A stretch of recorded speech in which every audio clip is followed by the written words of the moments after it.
Hello, Western Civ 104. Welcome to week 3. And I just want to say that I really enjoyed reading a lot of your discussions. And I just wanted to add a few very important set of perspectives into some of the discussions that was taking place. And I want you all to listen to this. And I'll try to make it as brief as possible.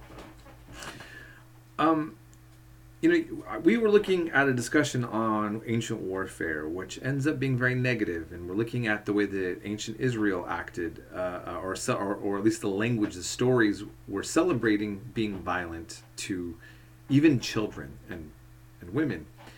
And the depictions of violence in the Assyrian Chronicles were quite brutal.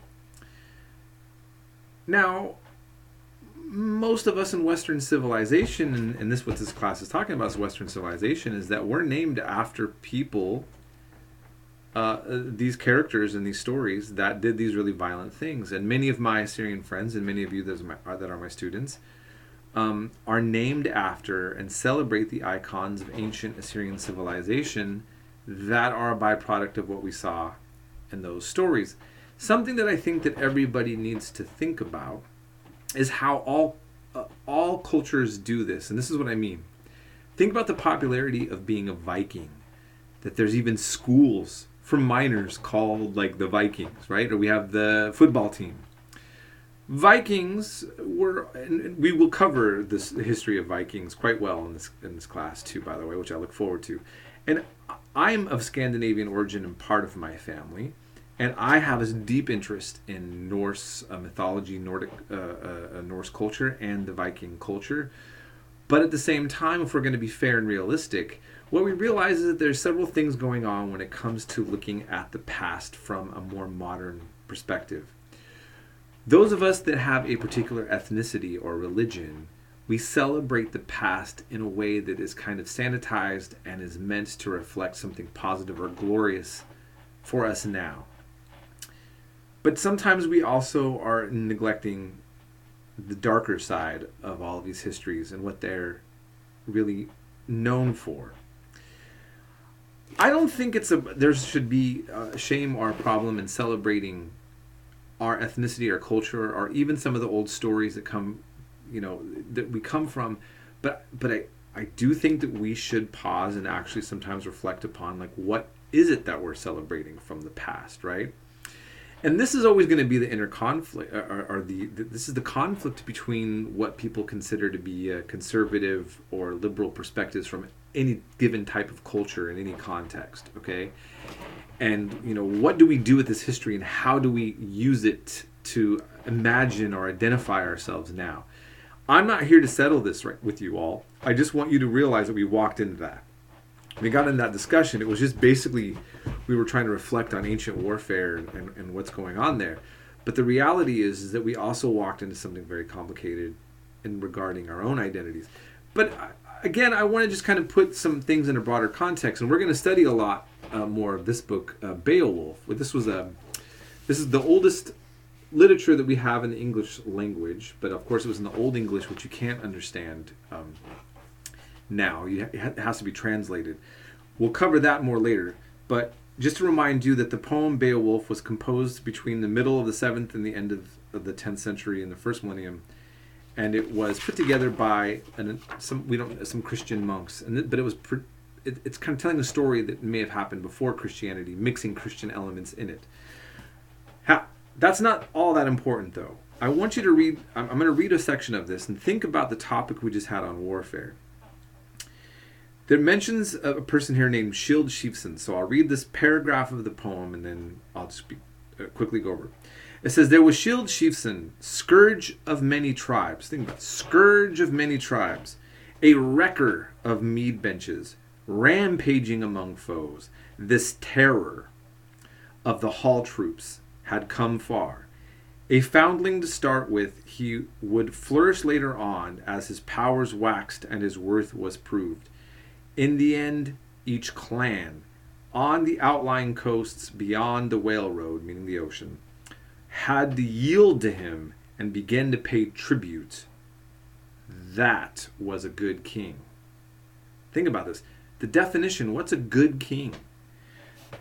the paragraph's a little bit maybe hard to follow, but we're talking about being a scourge of many tribes, a wrecker of mead benches, rampaging, the terror, someone who would flourish by each clan on the outlying coasts yielding and paying tribute to him. Well, why would they yield and pay tribute? Because they're being bullied, they're being forced with power to give it to him.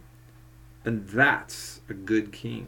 And the word good is a moral word that we think of as being like almost like a godly word. But what was the definition of good in this time period from Western civilization? It's not what we think of good as now, right? Okay? So think about that. And that leads me to then discuss really briefly is, there's a historian in the first century, Josephus, is one of the most important historians for covering Israel during the time before and after of Jesus, okay, to make it really overly simple right now. But my point is I want to tell you about this, is that Josephus ends up collaborating with the Romans, and he writes Jewish history in Greek to the Romans, and he tells the story of the Bible in Greek, and he's explaining biblical stories to the Romans. And when I was in grad school, I did this research project on the way he approached the biblical story of Israel with the Amalekites, which is a tribal group, an ethnic group that God wants to have annihilated and killed entirely. Now, Josephus, when he's writing to the Roman audience, he actually tells the story more graphically and makes it more violent than the Bible.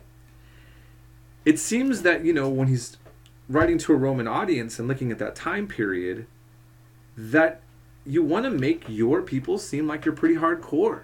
You're all kind of like, he's trying to make ancient Israel look like a formidable entity to their enemies. So this is a very opposite approach of a way that these stories are taught. Like even in churches and synagogues now, where you want to downplay these stories, because in our modern ethical system, this isn't the kind of way that you want to reflect upon your history or your religion, right? Is that it would do those kind of things. We were talking about a shift in values that we can't seem to get around. Now, again, I'm not going to be here to resolve this for you, but I just want you to be aware of that this is something important for all of us to think about when we go over this history, okay? It's very important. The last thing I want to say, and this is something I might also bring up later on, and I recommend this to my other class, is it's called Under the Crescent and Cross, The Jews of the Middle Ages by Mark R. Cohen. And what he basically does is he shows that Jews and Christians actually, he focuses on Jews, that Muslims were more tolerant in the Middle Ages of minorities such as Jews than the Christian world was. And it's a very complicated, interesting story. And he tackles a lot of enemies of this idea, or opponents, not enemies, but he does an interesting kind of discussion of scholarship around this topic. And I think he makes a strong case that his argument is correct. Now, why I brought this up is that history has a lot of things that we don't expect in it. And it's because different time periods have different circumstances and where certain communities can get along better under certain conditions, and then it gets worse later on. Now, by the way, the whole point of this book is also to argue against the idea that everything was perfect between Jews and Muslims. This is a very nuanced book, and he's just pointing out that if you look at the time period reflected and you compare it to other regimes, Jews still did better under Muslim rule, mainly most of the time. Better. But he's not comparing it to what we would expect in modern times, and he's also really reflecting on different medieval societies that have value systems that none of us would be comfortable with anywhere in the world. Okay? So, again, I'm just trying to put all this kind of different perspectives to help you kind of mentally go through some of what we're learning, and also be reminded that we're studying these things to give us an understanding of the foundation of Western civilization. And it'll be more clear as we go down the line of how all these Middle Eastern, Mediterranean societies in Africa, meaning Egypt, all these different civilizations that we just have been covering are going to be why they're viewed as the foundation of Western civilization. And it'll start to become more and more apparent as we start getting into Greece and Rome, where these influences really are so crystal clear. I mean, you're taking a history class, and this is a Greek word that is a profession that I have based on really a Greek model, at least influenced originally by, okay? And so, again, well, I'm just hoping that I made this a little bit more clear to you all, and instead of more confusing. If you have any questions or debates you even want to have with me about anything that I said or something in the material, I always encourage that. I actually enjoy that I have students that are putting that much thought into this class. And I'm going to let you know I'm working 2 days again, 10-hour days. Text me if you need me, and we'll be in touch.